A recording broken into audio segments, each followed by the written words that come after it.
What was something you saw you were definitely not supposed to see? Saw a Homer Simpson keychain in my mom's desk drawer. Didn't say anything. 2 weeks later it's in my Christmas stocking and she goes, "Wow. How did Santa know how much you like The Simpsons?" That's how I figured out Santa must have been sleeping with my mom. My boss forwarded me an email telling me to do something. I noticed the email chain had his boss is on it, so I read through the chain. They had asked him to rate all my co-workers and I from best to worst earlier in the conversation. I was driving from West Berlin to West Germany in the late 1980s. My BF gives me wrong instructions, so I have to take an exit off the autobahn to turn back and get back to the correct exit. On the small country road on which we found ourselves, we see a large truck with a missile on it, surrounded by Russian soldiers. They were as surprised as we were, but just laughed and waved at us as we got the heck out of there as quickly as possible.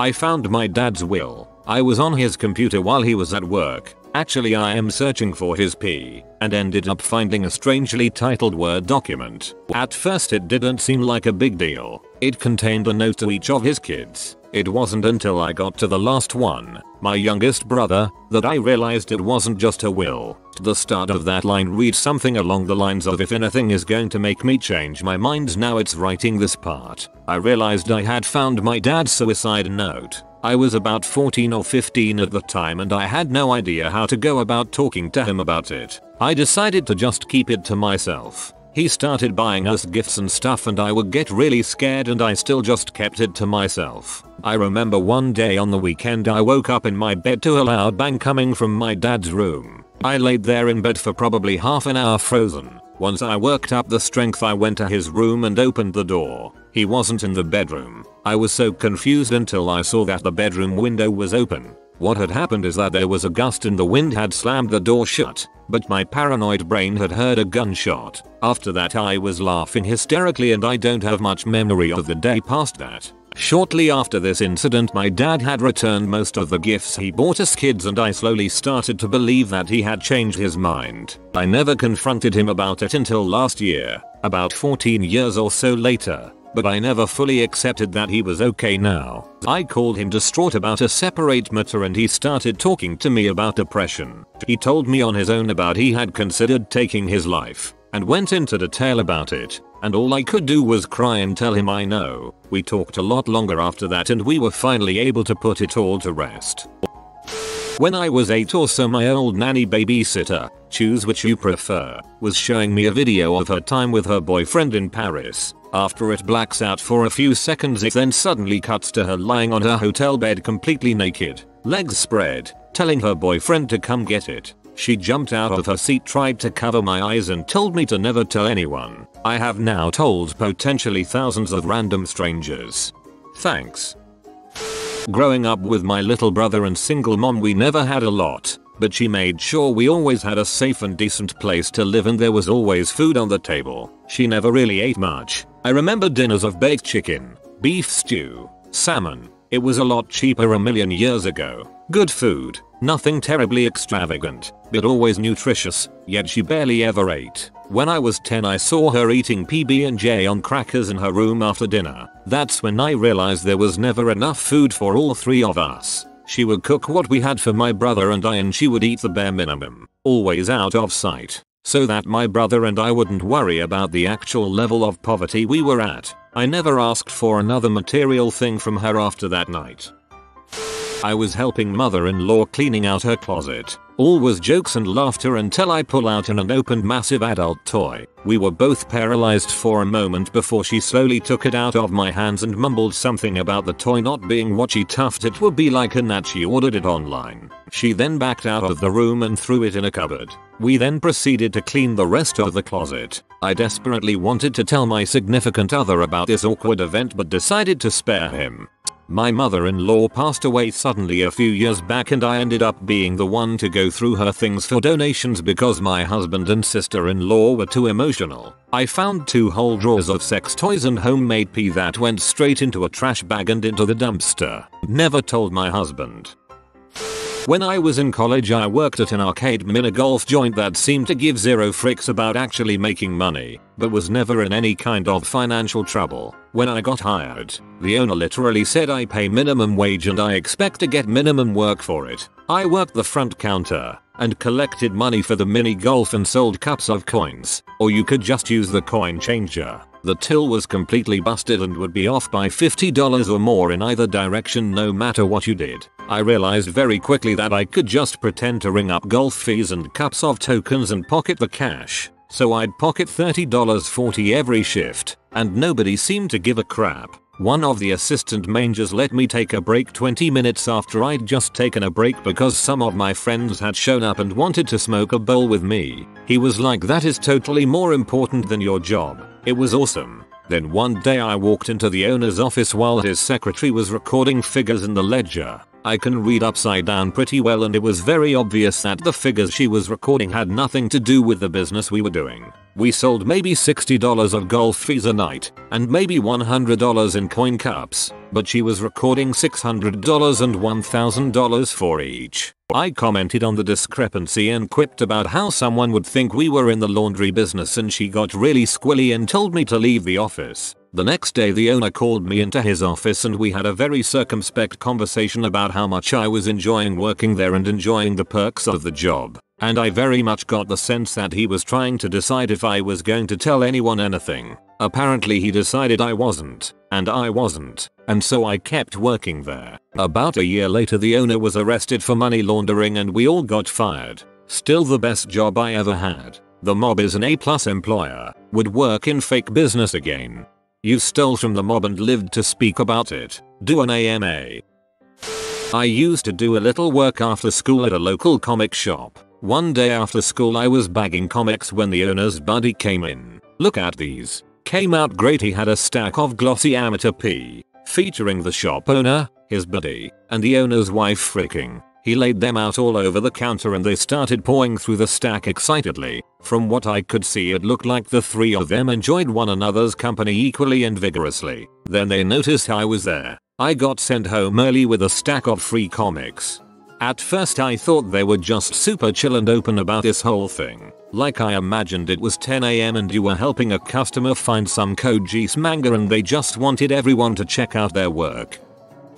I once walked into my dad's van while he was balls deep into a woman who was not my mom. Dad had a drinking problem. Mom took me and my brother to go looking for him because he was supposed to be buying Christmas presents. Found his van at a bar. Mom sent me to look inside the van to see if there were presents in there. Looked back into the back and saw my dad's bare ass as he was plowing some chick. He turned over his shoulder and looked right at me and said in the most evil voice, "Get out." This was 20+ years ago now and I still get emotional thinking about it. I still remember the entire thing so clearly. Back in middle school we had this really strange gym teacher about 6'2" and ripped. Me and my friend were going to take a dump and thought that the locker room toilets would be clean since no one used them throughout the day. When we walked into our left was one big shower room and there was our gym teacher showering while eating spaghetti out of a Tupperware container. Thank God he was wearing swim trunks but he turned around and said, "You guys aren't supposed to be here," so we left. You and your friend were going to take a dump together. Dang. Friendship goals. Caught someone eating a booger while sitting in his car. We made eye contact. He had the 1,000-yard stare. He knew what I had witnessed. Not me but a co-worker several months before I started at the company. Big boss man comes back from a site visit weekend at his cabin not too far from site. Has someone burn all photos from his camera to a CD and makes a couple of copies. One copy is with my co-worker and another guy looking at photos from site. Suddenly the photos of the site trip ends and there are topless photos of Big Boss Man's wife at their cabin on the disc. But wait, there's a twist. Another copy of the same set of photos was currently in the boardroom PC where Big Boss Man is showing photos to the client. My co-worker doesn't know what to do. Tells our lead administrative assistant. She confidently marches into the boardroom and ejects the disc, interrupting the meeting. Big Boss Man asks, "What are you doing?" She simply says, "There's a problem with the disc," and leaves. There's a problem with the disc. Brilliant. I was about 8 or 9 and my parents were going to be out of town, so they had me and siblings stay with a family from our church. Once we got to the house, which was really nice BTW, they had one rule: you can play wherever you want but the basement is off limits. Me being the little bastard that I was, snuck down there first chance I got and was supremely disappointed to only find rows and rows of plants growing under lights. When I was younger, my family went to look round a house we were considering buying. Went into the owner's daughter's room and there was a blow up sex doll on the floor. It was really funny, but we didn't end up buying the house. I was working the night shift doing post-production on a well-known reality show. I walked into the men's room and found our lady boss bent over the sink getting fricked by one of the other night guys. They both looked up, we made eye contact in the mirror, and I closed the door without a word. I never brought it up, but she gave me the next night off for all your hard work. Went to a co-worker's house to help get the scanner to work, which hasn't worked since her daughter had tried to use it a few days earlier. I tried to load the software, which would hang while trying to connect to the scanner. A quick power cycle of the scanner, and the software loaded. The software defaulted to the recent scanned screen. The most recent scan was the genitalia of my co-worker, her daughter, or I suppose it could have been a page from a XXX magazine that just happened to be exactly what you'd see if you were squatting over a scanner. My hotkey skills were fast, so I may have Alt+F4'd before she saw what I did, but once that software worked, I used a different program to perform a test scan. Easy, but uncomfortable way to earn $20. My dad once handed me his tablet and suggested I look at an ebook or something while we were sitting around in a theater waiting for a play to start. I don't know if I misunderstood him or what, because when I brought up his Amazon Reader app, I saw that the last book he had been reading was How to Deal with a Sexless Marriage or something along those lines. Dad was very embarrassed, quickly took the tablet back, and we did not speak of what had just transpired. Another time, Dad handed me his phone and asked me to look up something for him while we were sitting around the living room at a family get-together. When I opened his browser app, the last page open was P. The video began autoplaying and I frantically tried to figure out how to close the tab, but all I really managed to do was look at the video for far longer than I wanted to. So I shoved the phone back at my dad and said, "Y'all need to close the tab, I can't figure it out, I'm sorry," and we once again did not speak of what had just transpired. There were also another couple of times where I went to use his computer and there was either a bunch of P open in his browser or some kind of P in the CD tray. Dad is a bit absent-minded. Well, on the plus side, we know how Dad deals with his sexless marriage. More heard than seen, but I was golfing with my mother's fiance when he got a phone call. He had his cell volume turned up really high, and I overheard a woman who wasn't my mother say some things, including the phrase "frickin' suck," in a seductive manner. I convinced myself that it wasn't my business, or that I'd misunderstood, and dropped it. A few years later, her now husband was revealed to be a serial cheater, with active partners numbering in the dozens. Yes, I still feel like crap. Yes, they're divorced. She could have been saying it would fricking suck if I framed you as a serial cheater.